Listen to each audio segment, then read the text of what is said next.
কই যান? নাতি অসুস্থ। হাসপাতাল কোন জায়গা? কোন হাসপাতাল? এই এলাকায় গাড়ি নাই তো এর আপনি তো সারা জীবন কি কষ্টই?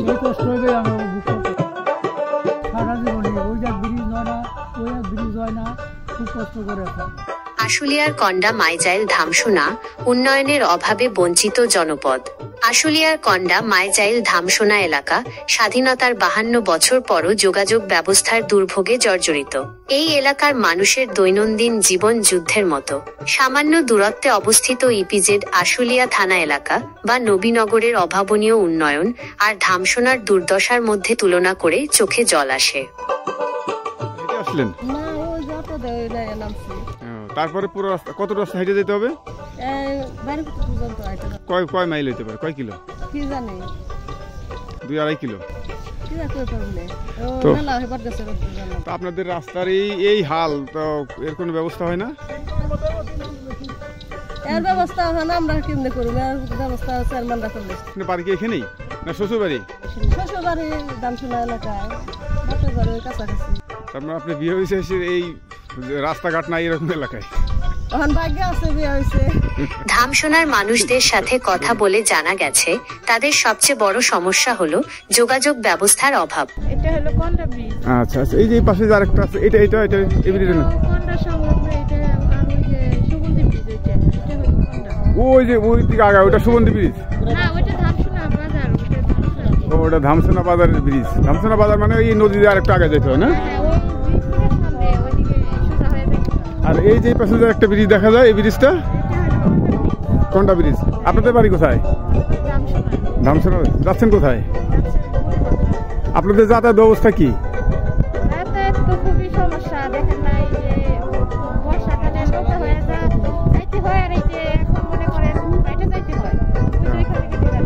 ওইখানে গেলে গাড়ি পাওয়া যাবে। ওইখানে কত দূর রাস্তা হেঁটে আসলেন আপনি?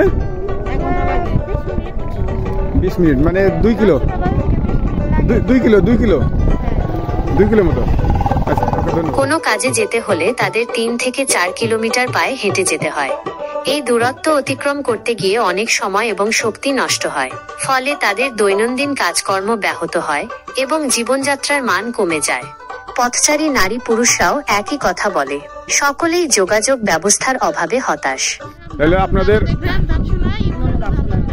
ধামসোনা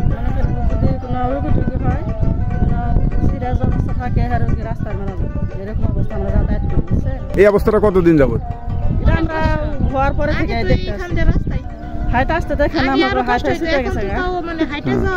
মানে দেশের সকল কিছু এত উন্নতি হয়েছে কিন্তু আপনাদের এলাকাটা উন্নতি হয় না। তো এখানকার যারা জনপ্রতিনিধি আছে তাদেরকে এই বিষয়ে কি আপনারা নক করেন নাই?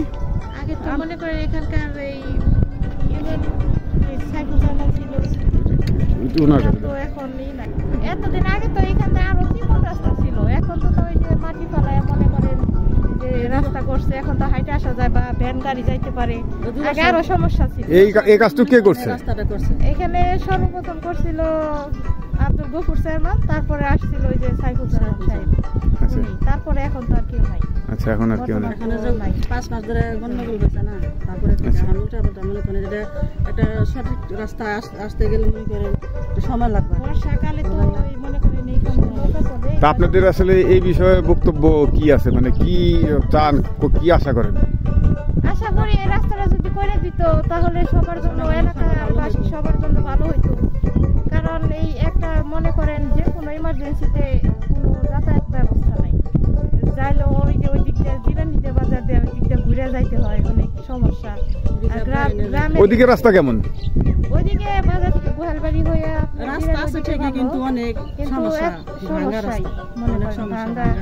পুরো ঠিক না রাস্তা। আপনার নামটা কি? আমার নাম শাহনাজ পারভিন। শাহনাজ পারভিন, কি করেন আপনি? আমি গৃহিণী। আচ্ছা। ধামসোনার ছায়াময় রাস্তায় এক বৃদ্ধের পা চলে। অসুস্থ নাতিকে দেখতে যাচ্ছেন। প্রতি পদে আক্ষেপ, এই রাস্তাই তো আমাদের জীবনের সাথী। তার কথায় কেমন এক অসহায় ভাব। আমি হাসপাতালে যাবো, নাতি অসুস্থ। হাসপাতাল কোন জায়গা? কোন হাসপাতাল? হাসপাতাল পঙ্গুতে যাবো। পঙ্গুতে? আপনার বাড়ি কই? ধামসোনা। হাইটে যাচ্ছেন এই রাস্তা, তো নাতির অসুস্থ, আপনি তো তাহলে আপনি গাড়িতে চলে যাবেন, তাহলে হাইটে কেন? হাইটে গাড়ির সামনে। এই এলাকায় গাড়ি নাই? গাড়ি নাই। তো এর আপনি তো সারা জীবন কি এই কষ্টই? এই কষ্ট হবে আমরা বুক করতেছি সারাটা জীবন ভরাই? সারা জীবনই ওই এক ব্রিজ হয় না, ওই এক ব্রিজ হয় না, খুব কষ্ট করে আছে। তাহলে আপনারা এই যে সারা জীবন পানির উপর আর হাঁটার উপরে নির্ভর, হ্যাঁ? তো এটা সমাধান কি? সমাধান হলো সরকার ঠিকা না পারলে মেম্বার চেয়ারম্যান ডাকলে। তাহলে আপনাদের কষ্ট সারা জীবন রয়েই গেল, থাক ভালো হলো না। কি নাম আপনার? কি করেন আপনি? আমি কাজ করি, নামাজ করি, ক্ষেতের কাজ। নিজের ক্ষেত আছে কতটুকু? সেটাই কাজ করেন আপনি? একজন মাদ্রাসার প্রিন্সিপালের মুখেও একই দুঃখ। বলেন, এটা দুঃখজনক, খুব দুঃখজনক।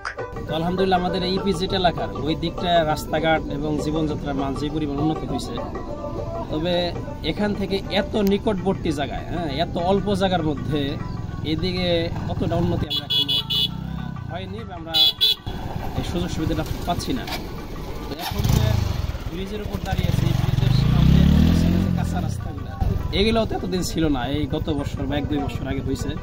তো সাধারণত এই মাইজাইল বা ধামসোনা, এইটা কি বলে গোপালবাড়ি, এই এলাকার যে যোগাযোগ ব্যবস্থা, হ্যাঁ, একটা মানুষ যদি হঠাৎ রাত বিনাত অসুস্থ হয়ে পড়ে, একজন প্রেগনেন্ট কোনো মা বোন, তাকে কোথায় হসপিটাল নেওয়ার প্রয়োজন পড়ে, এটা খুবই মানে দুঃখজনক রাস্তাঘাটের যোগাযোগ ব্যবস্থা।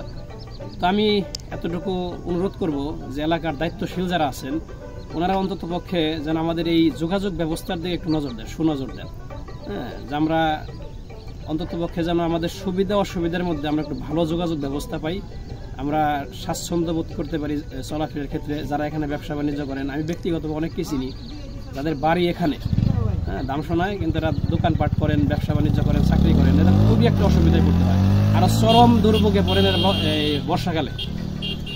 এই জন্যে আমি দায়িত্বশীল যারা আছেন এলাকার মধ্যে অনুরোধ করব আমাদের এই জীবন যাপন করার ক্ষেত্রে আমাদের যে অসুবিধাগুলো আছে তারা যেন এগুলো দূর করার জন্য চেষ্টা করেন। আপনি যেটা বললেন যে একজন অসুস্থ মানুষ, মানে কালে ভদ্রে একজন অসুস্থ হইতেই পারে, এখন তার ভোগান্তি আসলে সত্যই অস্বীকার করার কিছুই নাই।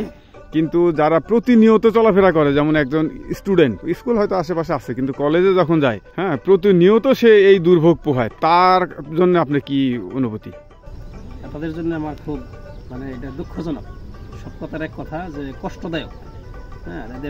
এখন আপনি যেটুকু দেখা যাচ্ছে এটুকু হয়তো 2-4-6 মাস হলো এতটুকু হয়েছে, কিন্তু গত 52 বছর কি এই এলাকায় কোনোই জনপ্রতিনিধি ছিল না?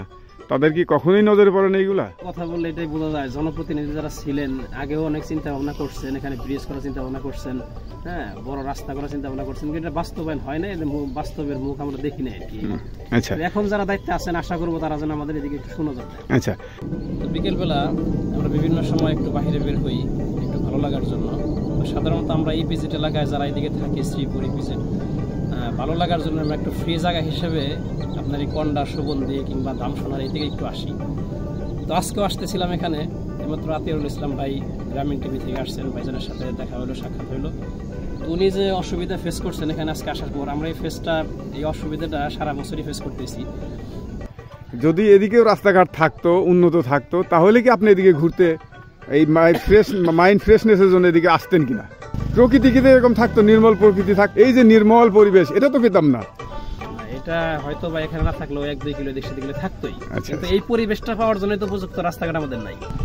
অবশ্যই থাকতো, এদিকে তো ধামরাই অনেক কাছে নিকটে, প্রয়োজন পরে আমরা আরো 1-2 কিলো পশ্চিম দিকে যাই, অন্তত পক্ষে রাস্তাঘাটের ব্যবস্থা ভালো থাকলে এলাকা আরো উন্নত হতো, আরো সুন্দর হতো। আসলে আমরা আজকে এসেছিলাম ধামসোনা এলাকায়, আশুলিয়ার ধামসোনা। আসলে এলাকার যে যাতায়াত ব্যবস্থা দেখলাম খুবই নাজুক, এলাকাটা সম্পূর্ণ গ্রামীণ পরিবেশ, রাস্তাঘাট খুবই নাজুক অবস্থায়, এলাকায় শুধুমাত্র হাঁটা এবং নৌকায় চলাচল করে মানুষজন। তো এই দেখলাম আমরা এতক্ষণ এই এলাকাটা ঘুরলাম প্রাকৃতিক পরিবেশে আজকে বিকেলে, খুবই ভালো লাগলো এবং অনেক মানুষের সঙ্গে কথা বললাম, তারা তাদের নানান রকম দুঃখ দুর্দশার কথা বললেন, আমরা শুনলাম, আপনাদেরকে শোনালাম। তো এই মুহূর্তে আমার সঙ্গে আছে রিয়াজ ভাতিজা। তো এই যে ঘুরলাম, আমার সঙ্গে ভিডিও করলাম, ঘুরলাম, এই প্রাকৃতিক পরিবেশটা আসলে তোমার কেমন লাগলো? আসলে এই প্রাকৃতিক পরিবেশটা আমার কাছে অনেক ভালো লাগছে, কিন্তু এই খোলামেলা কোনো সারা শব্দ নাই, অনেক ঠান্ডা পরিবেশ, সুন্দর একটা পরিবেশ। কিন্তু একটা জিনিস খারাপ লাগলো, এলাকায় আসলাম, কোনো রাস্তাঘাট নাই, ভালো কোনো রাস্তাঘাট নেই, মানুষ দূরের পর ঘন্টার পর ঘন্টা হাইটা যায়, অনেক কষ্ট। আসলে রাস্তাঘাট যদি ভালো থাকতো তাহলে তার প্রাকৃতিক পরিবেশটা এরকম থাকতো না, এটা কিছুটা পরিবর্তন হইতো। ইট কাঠ পাথরের যে শহরে আমরা থাকি সেই শহরের মতোই এটা হয়ে যেত, তাই না? তাহলে তো আর আসলে ঘুরতে মজাটা থাকতো না, ঘোরার মজাটা থাকতো না। কিন্তু ওরা তো অনেক সমস্যাটাই আছে, আমাদের মতো তো ওরা ওদের তো ওইখানে অনেক সব কিছু আছে, কিন্তু ওদের ওইখানে আমাদের মতো ওরা চলাফেরাটা করতে পারে না। আমরা চাই প্রাকৃতিক ভাবে এই সবুজ সমারোহ, এই যে প্রকৃতি, এই যে ঠান্ডা আবহাওয়াটা, হ্যাঁ হ্যাঁ হ্যাঁ, এর সংস্পর্শে যে একটা বেলা আমরা থাকলাম দুজন, সেই এই অনুভূতিটা তোমার বলো আসলে কেমন লাগলো? অনুভূতিটা অনেক ভালো, অনেক ভালো। এরকম আশেপাশে আর নাই আমাদের ধামসোনার ভিতরে। তারপরে শুয়ে থাকলেও হ্যাঁ থাকে, কিন্তু এই যে এখানে আসার পরে মাইন্ডটা একটু ফ্রেশ হয়ে গেল, হ্যাঁ মাইন্ডটা অনেকটা ফ্রেশ হয়ে গেল, অনেক ভালো লাগতেছে। তো যাই হোক, আসলে এইটাই বিষয়, প্রকৃতির কাছে এইটাই আমাদের প্রাপ্তি, একটু ফ্রেশ মাইন্ডের জন্য এগুলা খুব ভালো লাগে। ওকে, এই ছোট্ট এলাকার মানুষের বড় স্বপ্ন একটা সুন্দর রাস্তা, যে রাস্তায় চলতে পারবেন স্বাচ্ছন্দ্যে, যে রাস্তা তাদের জীবনে আশার আলো জ্বালাবে। এই এলাকায় ব্রিজ ছাড়া আর কোনো উল্লেখযোগ্য উন্নয়ন হয়নি। সরকারি সুযোগ সুবিধা থেকে বঞ্চিত এই মানুষেরা মনে করে তারা যেন দেশের নাগরিক হিসেবে নিজেদের অবহেলিত বোধ করে। এই পরিস্থিতি পরিবর্তনের জন্য দ্রুত পদক্ষেপ নেওয়া জরুরি। ধামসোনা এলাকায় যোগাযোগ ব্যবস্থা উন্নত করার মাধ্যমে এই মানুষের জীবনমান উন্নত করা সম্ভব। সরকারকে এই বিষয়ে উদ্যোগী হয়ে এই এলাকার মানুষের দুর্ভোগ লাঘব করতে হবে। এছাড়াও স্থানীয় সরকার এবং জনপ্রতিনিধিদেরও এ বিষয়ে দায়িত্ব নিয়ে কাজ করতে হবে। তাদেরকে এই এলাকার মানুষের সমস্যাগুলো শুনে তাদের সমাধানের জন্য কাজ করতে হবে। এই গল্প কেন বললাম? ধামসোনার এই ছোট্ট গল্প আমাদের অনেক কিছু শেখায়। এটা শুধু একটি এলাকার সমস্যা নয়, এটা আমাদের সমাজের একটি বড় সমস্যা। আমাদের দেশের অনেক এলাকায় এমন অবস্থা। আমাদের কি করা উচিত? এই সমস্যা সম্পর্কে সকলকে সচেতন করতে হবে। এই সমস্যা সমাধানের জন্য সরকারের কাছে দাবি জানাতে হবে। সবাই মিলে এই সমস্যা সমাধানের জন্য কাজ করতে হবে। আশা করি ধামসোনার মানুষের মতো আমাদের দেশের আর কোনো মানুষকে এই দুর্ভোগ ভোগ করতে হবে না। আশা করা যায় সকলের যৌথ প্রচেষ্টায় ধামসোনা এলাকার মানুষের জীবনযাত্রার মান উন্নত করা সম্ভব হবে। এই জনদুর্ভোগের গল্প আপনাকে কেমন লাগলো? এই মানুষগুলোর জীবনে কি আপনি পরিবর্তন দেখতে চান? তাহলে এই পোস্টটি লাইক, কমেন্ট এবং শেয়ার করে তাদের পাশে দাঁড়ান। এই মানুষগুলোর জন্য আপনার সহায়তা অত্যন্ত গুরুত্বপূর্ণ। পুরো ভিডিওটি দেখার জন্য আপনাকে ধন্যবাদ।